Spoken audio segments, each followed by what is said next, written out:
Hello and welcome back to my studio. In this video I'm going to show you a few advanced tips in brushwork.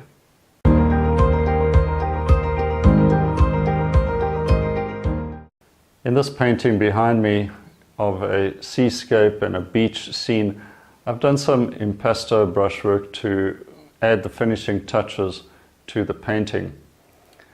As you'll see in the coming up demonstration, I've done some delicate but thick impasto brushwork to create the impression of breaking waves in the distance. And then in the beach, some nice thick juicy paint in the foreground to create texture and that sense of sumptuous paint effects. By the way, this applies to oils and acrylics. Either of them can achieve the similar effects. And then there's some rocks along the front of the beach that I've broken up, bringing some light into it. Also suggestions of water coming through the rocks as well. I've used for this painting, and in particular what I'm demonstrating are very small shapes.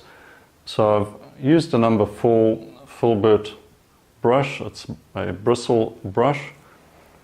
Still not a very small brush in the scheme of the painting itself, but certainly small enough to create these paint effects.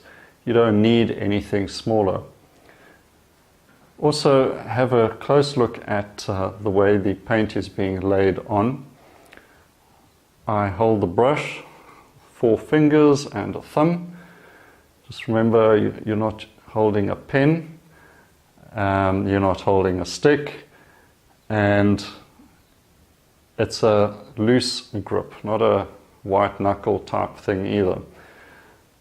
By holding it lightly like this, I can put on delicate parallel strokes, small dabs, little S-shape brush movements. It gives me a loose effect without disturbing lower layers of paint. And it's a very forgiving way to paint as well. You're using simple marks, simple shapes. It's just how you apply it, and that gives the impression. All right, the impression of breaking waves, the impression of light through the rocks, water coming through the rocks as well, things like that. And you don't have to labor it, you don't have to go into any more detail. Another tip I can suggest is, in this case, seascape, is get down to the seaside, have a seat, sit on the beach, sit on the rocks, whatever, and just observe. Observe the shape of waves. Observe how they fall over and then reduce in shape and form a tail, and you will then get an idea of the shape that you want to create with the brush. That thick, frothy, foamy part, and then just dragging the brush lightly away to make the loose, soft tail of the wave. Also look at the shadows. Where is the shadow of the wave? A rising wave like this will have quite a dark shadow at the bottom because it's an upright shape. The top is getting more light, but at the lower part of the wave it's probably in shadow. It's also bigger mass of water there, so less light shining through. It's going to be darker.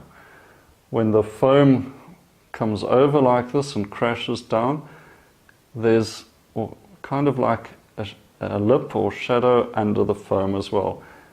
Put those little things in and you get an impression of a wave with form, with mass. Anyway, try them out for yourself, but let's have a closer look at a few of these brush strokes. Okay, this is the painting, and I'm going to start putting in a few extra details in the sea. Small wave shapes, just gently dropping them in wet into wet.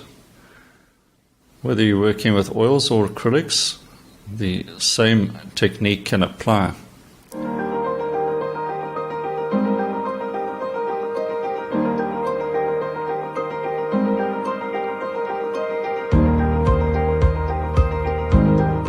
Now a bit of light in the wet sand, and this is just a bit of burnt sienna, a little bit of blue and white. Now suggestion of rocks. Put a slightly darker value rocks closer up to the viewer, and then just a little bit of saturation to suggest some aerial perspective, also adjusting the size to make them smaller. Now bringing in a bit of light to just break up those shapes once again, nice and thick paint, and just putting it in almost intuitively, dropping some nice juicy paint in there, obviously giving a lot of extra texture. And now bringing some water into, once again, break up these rocks. So we got warm color and cool color all working nicely together. Suggestive of rock pools.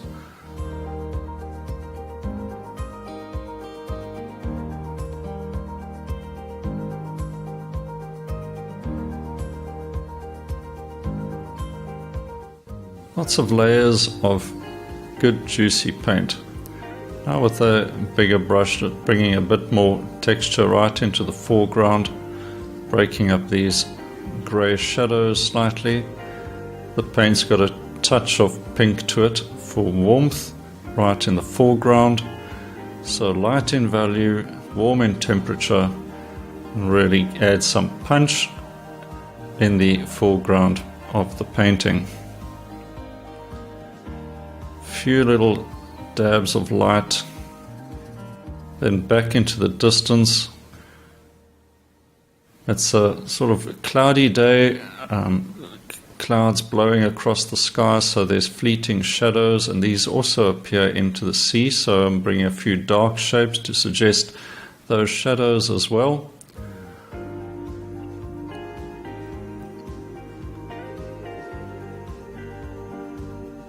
A few little dabs of highlights, tiny little suggested shapes, just soften those edges a little. Some sky shadows, or should I say cloud shadows, across the beach as well. And we're almost there. So that's the painting at this stage. I want to just suggest some movement in the sky as well. As I said, a windy day. So to suggest that, I'm using a big brush and just scumbling some paint, light up sky color across the sky area for some extra movement. And that's about it.